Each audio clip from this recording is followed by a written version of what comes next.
Oke, selamat pagi, siang, malam. Yang terhormat, Dr. Andika Tias Nugraha.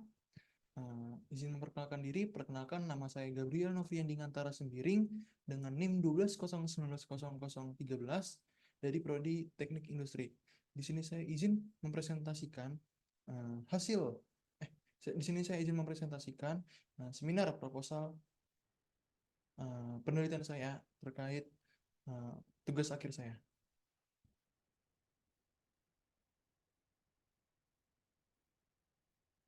Oke, judul saya adalah hubungan serta pengaruh kebutuhan pegawai terhadap Perceived Organizational Support atau POS melalui perspektif pegawai, studi kasus pada PT XYZ.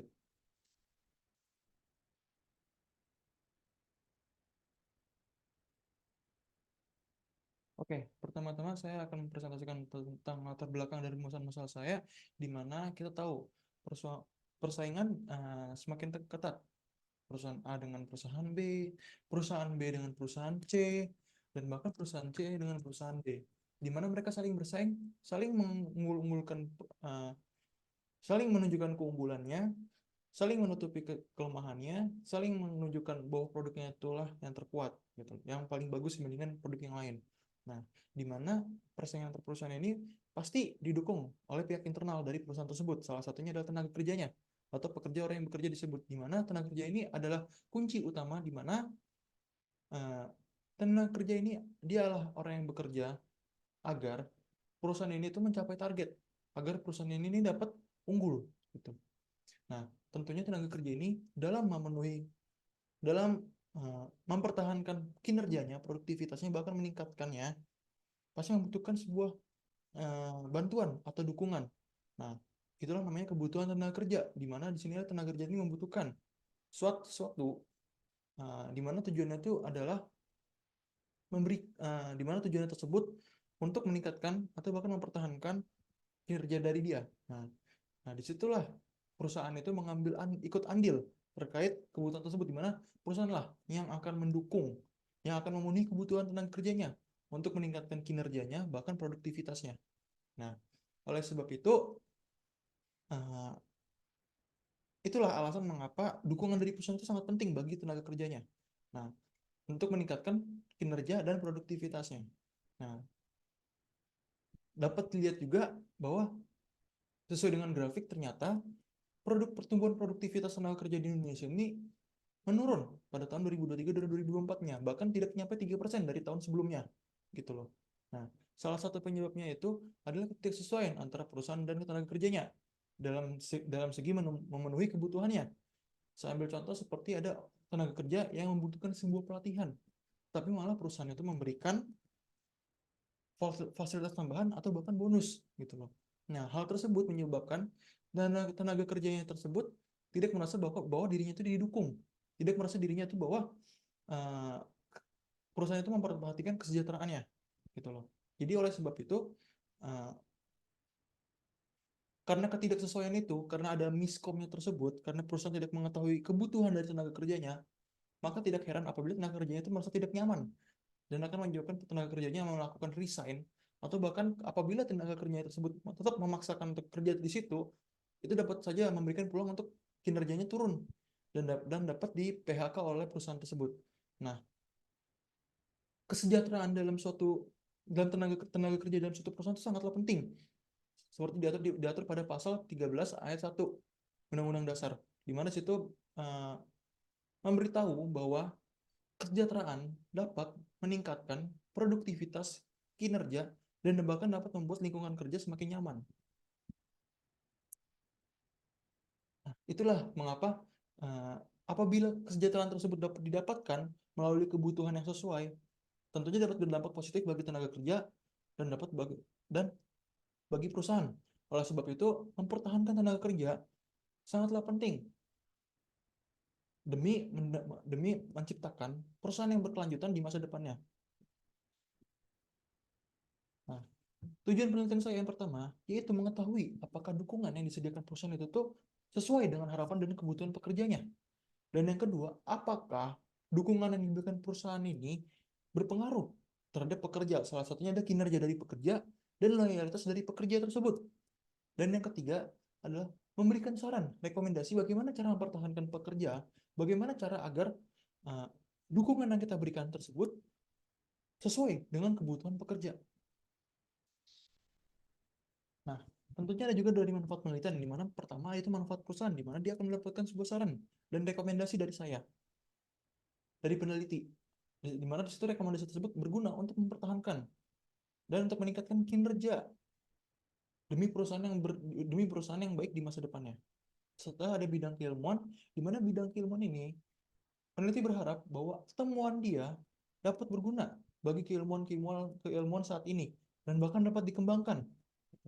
Nah, untuk peneliti sendiri, diharapkan peneliti sendiri dapat mendapatkan sebuah wawasan baru, sebuah pandangan baru terkait kebutuhan dan dukungan dari perusahaan. Dan diharapkan juga peneliti-peneliti berikutnya dapat memakai peneliti ini sebagai dasar mereka untuk melakukan peneliti selanjutnya. Oke, pertama ada kajian teoritis, di mana yang pertama saya akan memperkenalkan Perceived Organizational Support, di mana Perceived Organizational Support atau dapat disingkat sebagai PS adalah bentuk dukungan dari perusahaan terhadap tenaga kerjanya, dengan tujuan agar tenaga kerjanya merasa nyaman, merasa sejahtera di perusahaan tersebut. Yang kedua adalah komitmen pekerja, itu adalah hasil yang didapatkan setelah perusahaan memberikan dukungan, di mana komitmen pekerja ini adalah sebuah bentuk loyalitas dari pekerja terhadap perusahaannya.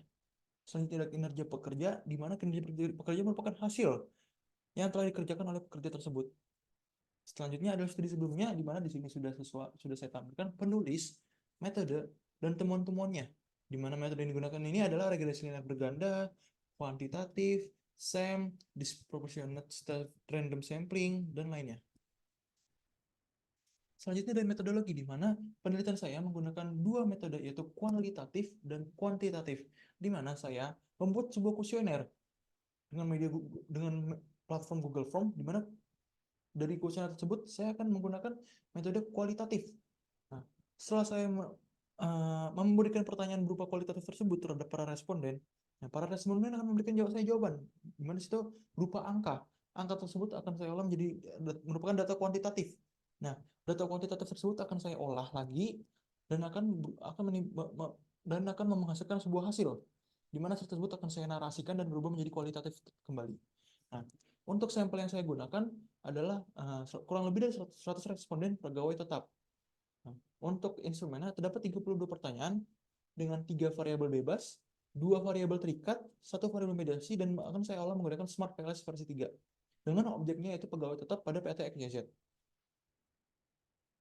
Oke, selanjutnya ada pengujian data dan pengujian hipotesis, di mana pengujian data ini yaitu menguji reliabilitas dan validity data. Apakah data ini dapat digunakan? Apakah data ini memang layak menggambarkan dimensi tersebut? Selanjutnya kan yang namanya ada pengujian hipotesis dengan model struktural uji T dengan hipotesis yang telah saya susun. Nah, ini adalah kerangkanya, di mana di sini ada 3 variabel bebas, 2 variabel terikat, dan 1 variabel mediasi.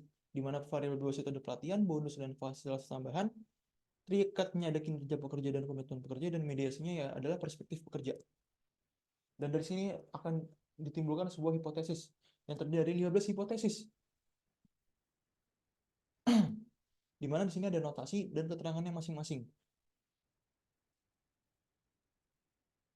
Selanjutnya adalah pertanyaannya, susunan kuesionernya, di mana pertama pada variabel pelatihan terdapat 5 item beserta pertanyaan serta sumber yang telah saya lampirkan di PPT ini.